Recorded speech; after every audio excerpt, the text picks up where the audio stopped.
after your first year here, which I felt like at that time, DeAndre Jordan still very prominent in the league. Arguably at that time, not really arguably, the best lob threat in the league at that time. You solidify yourself as arguably the best lob threat in the league. To this day, I always tell people, best lob threat I ever played with. You leave your body, you just throw it up anywhere. And see, one thing that I don't think people understand is when I say best lob threat, it's actually you and Andre Iguodala. But when I say best lob threat, it was that I could throw it up there, and if you can't dunk it, see, most guys, you throw a lob to it, and if they can't dunk it, they miss it, the ball go out of bounds. If you can't dunk it, you'll just grab the ball and come back down. Mm-hmm. And so you solidify yourself as arguably the best lob threat in the league. After year one with the Warriors, you had offers to go elsewhere for a little more money. Yeah. What made you say, nah, I'm not taking that. I'm gonna come back to the Warriors for a second year and take a minimum again? Tasting that championship, man. Seeing what it took game 1 to game 82 to every game in the playoffs of what it took, the brotherhood that I felt, the energy, the way the Warriors organization treats their players. Mm-hmm. I had been to 3-4 teams, and the Warriors by far still to this day treat their players the best out of anybody. Just one aspect of the way that the Warriors does dinners on the road. Yeah. I still haven't seen that. And I've been on 4 teams after that, I believe. We appreciate you, Joe, Peter. For appreciate sure. those dinners. For sure. Just the aspect of that, being able to congregate with your teammates, not only your teammates, but your teammates' friends and family, and not worrying about the bill. Just order whatever you want. We're all just going to congregate and fellowship and really enjoy. And that was one aspect. And I'm like, oh, I got to do this again. Like a million more ain't going to do it for me. I need to do this again. And it worked out. You finished with the Warriors, win 2 championships. You then leave, go to the Lakers. Second year, you win a second championship. But while in LA, more things happen for you. Number one, I feel like you and that Lakers team were the first guys to really learn how to monetize social media from an NBA perspective. Like pregame walking in, lifts, you name it. It's like all of a sudden you guys were producing content. For sure. What was driving that? Who was driving that? How did you guys kind of fall into that? Like, what was the driving force in that? I've always had an eye for. I wanted to go to film school when I came out of college. I mean, when I came out of high school, I wanted to go to USC, but I couldn't go to USC because they wanted to redshirt me. I wanted to go there for film school, but I understood I'm here for basketball, so I was like, I got to go somewhere where I can play right away. So I'm with Nevada.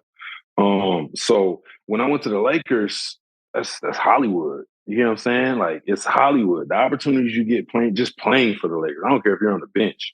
Just the opportunity of playing for the Lakers at a good season or a bad season are amazing. And then I started this thing where I had who did I have? I had Gunnar Peterson as my weightlifting coach the first year.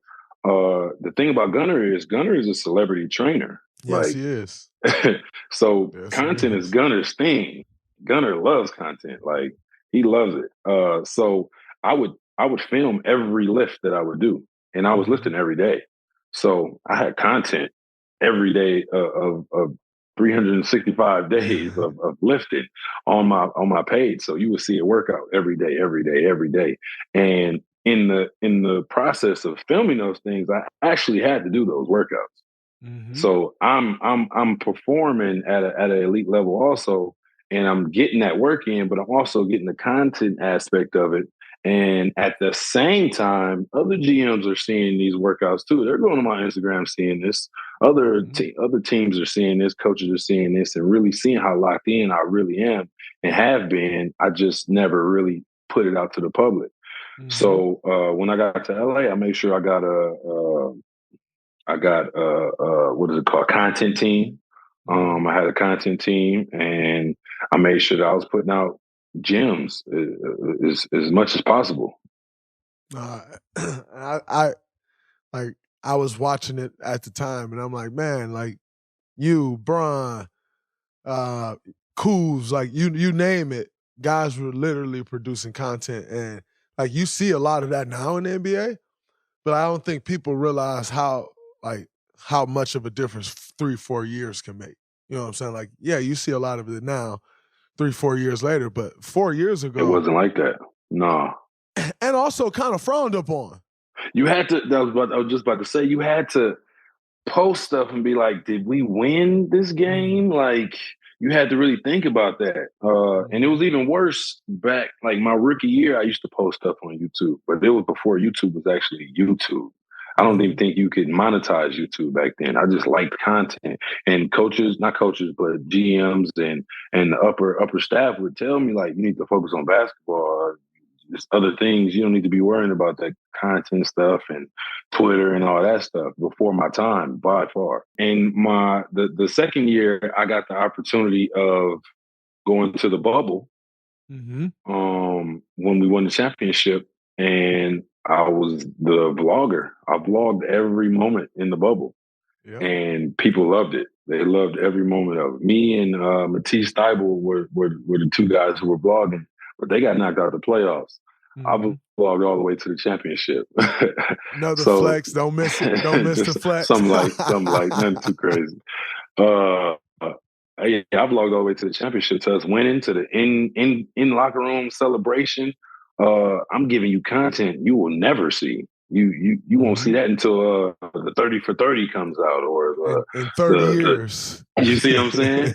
So, and you can go back and watch that now, and that's, just think about that. 30 years from now, you'll be able to go back and watch that and understand what mindsets Bron was in, AD was in, I was in. You can see the different relationships. It's a crazy concept, and I figured that out early. The funny part is, it was right before I was packing. I had packed all my stuff up. I called my content guy. I'm like, should I bring my my vlog camera with me? He was like, might as well just film the process. I was like, all right, cool, I'm gonna do that. And I filmed from me getting out the car, kissing my girl and my daughter goodbye, getting on the plane, and going into the bubble. And I filmed from that day until the championship. And it was epic. It was epic. What's up, everybody? It's Draymond Green. Make sure you subscribe to the Volumes YouTube channel below so you don't miss any more of this great content going forward.